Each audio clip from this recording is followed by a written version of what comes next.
যখন তুমি কারো ঘরে পা রাখবে তখন চোখকে এমনভাবে নিয়ন্ত্রণে রাখো যাতে কোনো খামতি, কোনো ত্রুটি তোমার দৃষ্টিতে না আসে। মনে রেখো, মানুষের আপ্যায়ন আর ভালোবাসাই হলো আসল সৌন্দর্য। সত্যিকার মানুষ সেই যে অন্যের ঘরে অগোছালো, খামতি খুঁজে না, হাসি মুখে আনন্দ ও খুশির সঙ্গে সময় কাটায়। কিন্তু দায়িত্ব এখানেই শেষ নয়। যখন তুমি সেই ঘর থেকে বেরিয়ে আসবে তখন নিজের মুখ ও জিভকে নিয়ন্ত্রণে রাখতে হবে, যেন কোনো ব্যক্তিগত গল্প, কোনো না বলা অভাবের কথা বাইরে গিয়ে বাতাসে ভেসে না যায়। মানুষের সবচেয়ে বড় সম্পদ তার সম্মান আর বিশ্বাস। এগুলো ভেঙে ফেলা সহজ, কিন্তু গড়তে লাগে একটা জীবন। তাই শিখে নাও, কারো গৃহে অতিথি হয়ে গেলে খামতি নয়, ভালোবাসা খুঁজবে। আর বাইরে বেরিয়ে এলে জীবকে বসে রেখে সেই ভালোবাসার মর্যাদা দেবে।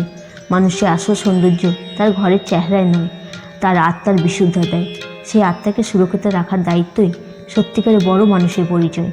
সবশেষে একটাই কথা, চোখে নয় মনের দৃষ্টি রাখো, তাতেই সম্পর্ক অটুট থাকে, সম্মান অক্ষত থাকে, আর মানুষ সত্যি মানুষ হয়ে ওঠে। তাই আসুন আর সবাই মিলে ভালোবেসে আমার সঙ্গে বলুন জয় শ্রীকৃষ্ণ।